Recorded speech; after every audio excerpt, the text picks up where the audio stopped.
Innal hamdalillah nahmaduhu wa nasta'inu wa nastaghfiruh wa na'udzu billahi min shururi anfusina wa min sayyiati a'malina may yahdihillahu fala mudilla lahu wa may yudlil fala hadiya lahu.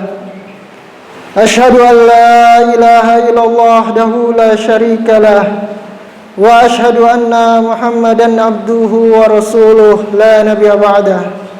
Allahumma salli wa sallim ala nabiyyina Muhammad wa ala alihi wa sahbihi wa man tabi'ahum bi ihsan ila yaumil qiyamah. Ibadallah, usikum wa nafsi bittaqwallah haitsu qala tabaraka wa ta'ala. A'udzu billahi minasy syaithanir rajim.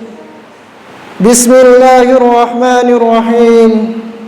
Ya ayyuhan nasu attaqu rabbakumul ladzi khalaqakum min nafsin wahidah wa khalaqa minha zawjaha wa batha minhuma rijalan katsiran wa nisaa'a wattaqullaha alladzi tasaaluna bihi wal arhama innallaha kana 'alaikum raqiba.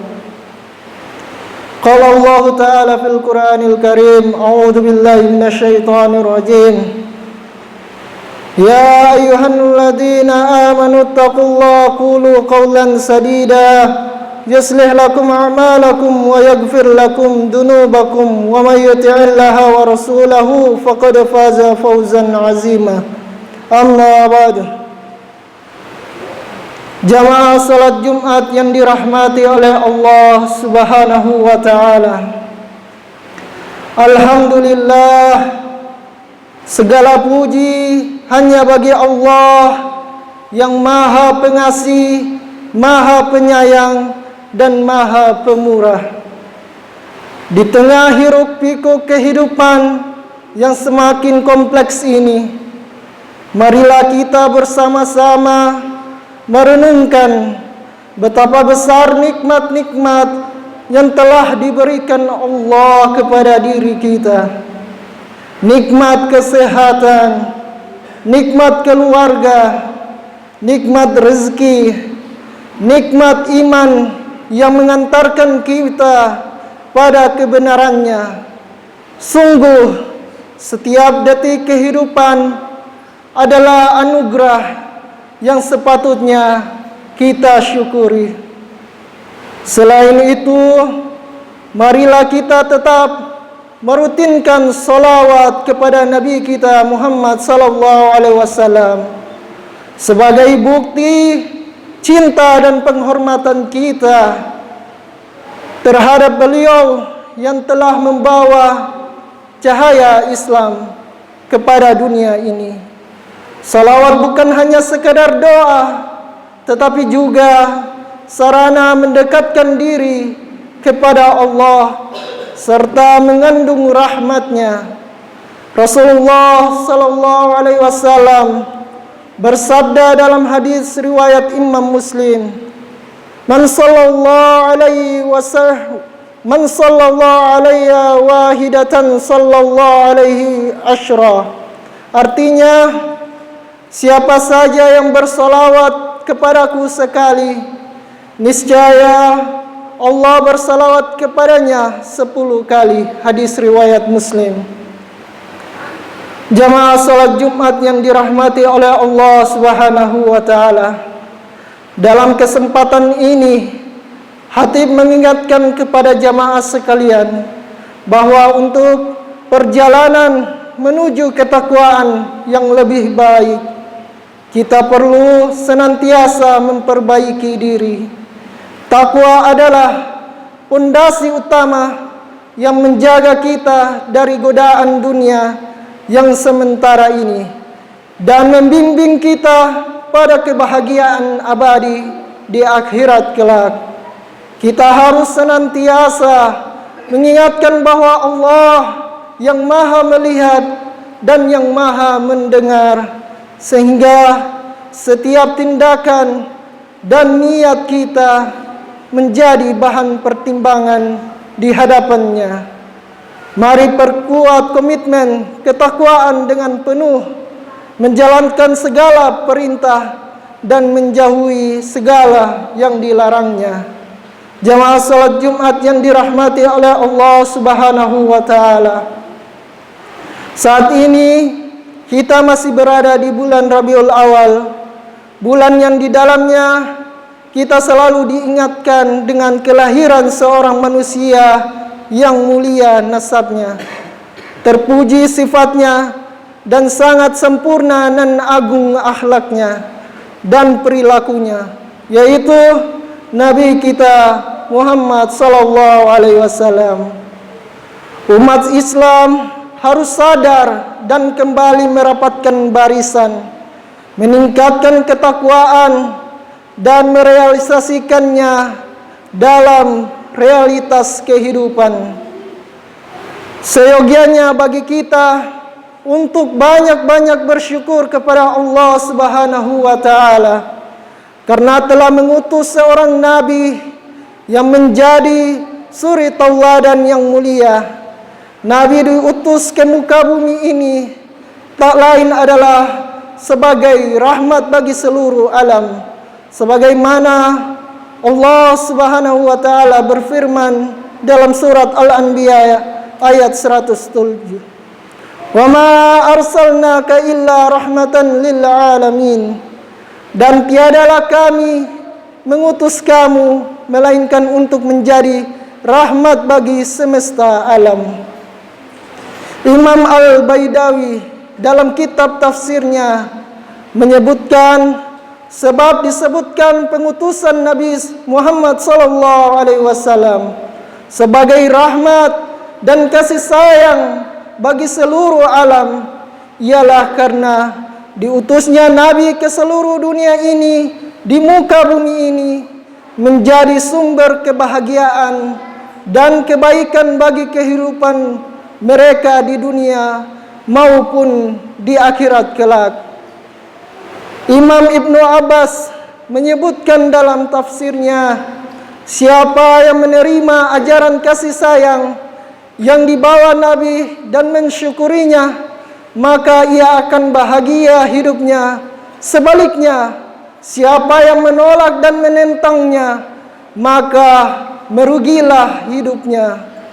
Kasih sayang yang ditebarkan Nabi sallallahu alaihi wasallam bukanlah hanya ucapan semata, akan tetapi dalam hidup keseharian beliau praktikkan dan implementasikan dengan nyata. Kasih sayang ini bentuknya universal kepada seluruh makhluk ciptaan Tuhan, bahkan kepada orang musyrik pun Nabi SAW berlaku santun dan mengasihi mereka. Tidakkah kita mengingat bagaimana dahulu Nabi SAW ketika hijrah ke Taif untuk menghindari permusuhan dari kaumnya, namun ternyata di sana malah mendapatkan perlakuan yang kasar dan permusuhan yang lebih parah hingga Nabi dilempari batu. Kala itu malaikat penjaga gunung menawarkan kepada Nabi, apabila dibolehkan maka ia akan membenturkan kedua gunung di antara kota Taif, sehingga orang yang tinggal di sana akan wafat semua. Namun apa sikap Nabi SAW? Nabi berucap, andai mereka saat ini tidak menerima Islam, semoga anak cucu mereka adalah orang yang menyembahmu ya Allah. Sesungguhnya mereka adalah orang-orang yang tidak tahu. Dikisahkan juga dalam hadis riwayat Sahih Muslim, pada suatu hari datang seorang sahabat berkata kepada Nabi, wahai Nabi, doakanlah keburukan atau laknatlah bagi orang-orang musyrik. Kemudian Nabi menjawab, sungguh aku tidaklah diutus sebagai seorang pelaknat, akan tetapi aku diutus sebagai rahmat. Jamaah salat Jumat yang dirahmati oleh Allah Subhanahu wa taala, di antara sifat mulia Rasulullah sallallahu alaihi wasallam yang perlu kita teladani juga adalah sifat pemaafnya. Ingatlah kisah ketika Nabi sallallahu alaihi wasallam perang Uhud bersama kaum muslimin. Kala itu pamannya Hamzah bin Abdul Muthalib ikut berperang. Di tengah peperangan, pamannya terbunuh oleh Wahsy, seorang budak. Wahsy tidak hanya membunuhnya dengan menghunuskan pedang begitu saja dan selesai, namun ia mencabik-cabik isi perutnya juga. Hal ini membuat Nabi SAW sangat sedih, sakit hati dan marah. Bayangkan paman yang begitu dicintainya wafat dengan cara mengenaskan seperti itu. Akan tetapi ketika Wahsy menyatakan diri di hadapan Nabi untuk masuk Islam, Nabi pun memaafkannya meskipun beliau tidak mau melihat wajahnya lagi, sebab akan terus mengingatkannya kepada peristiwa terbunuh pamannya. Jamaah salat Jumat yang dirahmati oleh Allah, mengenai sifat memaafkan, sungguh Allah telah berfirman dalam surat Al-A'raf ayat 199, Hudil afwa wa umur bil urfi wa a'rid 'anil jahilin. Jadilah engkau pemaaf dan suruhlah orang mengerjakan yang ma'ruf, serta berpalinglah daripada orang-orang yang bodoh. Apabila kita menjadi pribadi yang memiliki sifat pemaaf, maka dapat kita rasakan lingkungan sosial di tengah-tengah masyarakat menjadi damai. Tidak ada dendam yang terjadi di antara manusia. Itulah kasih sayang yang dicontohkan oleh Nabi kita Muhammad sallallahu alaihi wasallam. Rasulullah tidak pernah menyimpan dendam. Tidak ada terlintas amarah kepada penduduk Taif yang dulu melempari dirinya tanpa ampun sampai berdarah. Beliau memaafkan semuanya, dan maaf dalam Islam yang paling hebat itulah adalah dengan fa'fu wasfahu, yakni maafkan dan lupakan semua kesalahan.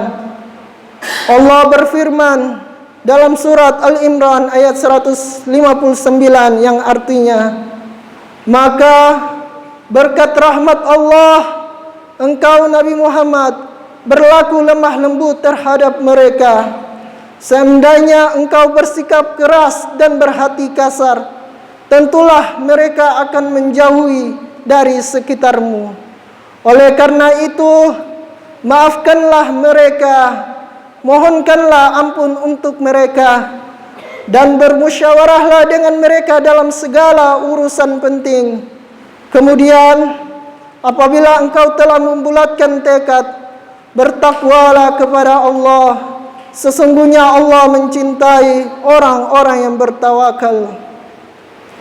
Ayat ini memberikan penjelasan kepada kita betapa seorang Rasulullah itu mempunyai kelembutan agar manusia tertaut hatinya menerima dakwah. Sekiranya Rasulullah keras, tentu banyak orang akan berpaling. Suatu hari seorang badui kencing di masjid, lalu para sahabat datang untuk menahannya. Rasul pun datang memperlakukan seorang badui tadi dengan penuh kelembutan. Betapa badui itu jatuh cinta kepada Rasulullah dan hanya mau mendengarkan apa yang Rasulullah nasihatkan. Jamaah salat Jumat yang dirahmati oleh Allah, demikianlah keluhuran akhlak Rasulullah yang harus kita teladani. Kita diingatkan bahwa akhlak merupakan warisan agama untuk kehidupan masa depan. Rasulullah menjadi acuan utama dalam segala aspek kehidupan. Rasul sebagai ayah, suami, masyarakat, panglima perang, pedagang, dan lain sebagainya. Semua teladan itu muaranya adalah Rasulullah. Semoga kita terus mencoba meneladani akhlak dan kehidupan Rasulullah sallallahu alaihi wasallam. Mudah-mudahan hati kita semakin cinta kepada Rasulullah sallallahu alaihi wasallam. Dengan cinta kepada Rasulullah, kita akan melaksanakan perintahnya dan menjauhi larangannya, dan termasuk orang-orang yang menghidupkan sunnah Rasulullah sallallahu alaihi wasallam. Sebagaimana sabda beliau yang artinya, orang-orang yang telah menghidupkan sunnahku, maka dia berarti cinta kepadaku, dan orang-orang yang cinta padaku nanti akan bersamaku di surga. Semoga di bulan ini kita dapat meneladani sifat dan akhlak mulia Rasulullah, yang mana dalam mencontoh dan menerapkan akhlaknya terhadap kemaslahatan yang akan kita dapatkan baik di dunia maupun di akhirat. Semoga kita semua termasuk orang-orang yang selalu bersalawat dan menjalankan sunnah Rasulullah sebagai bukti cinta kita, dan kita semua akan mendapatkan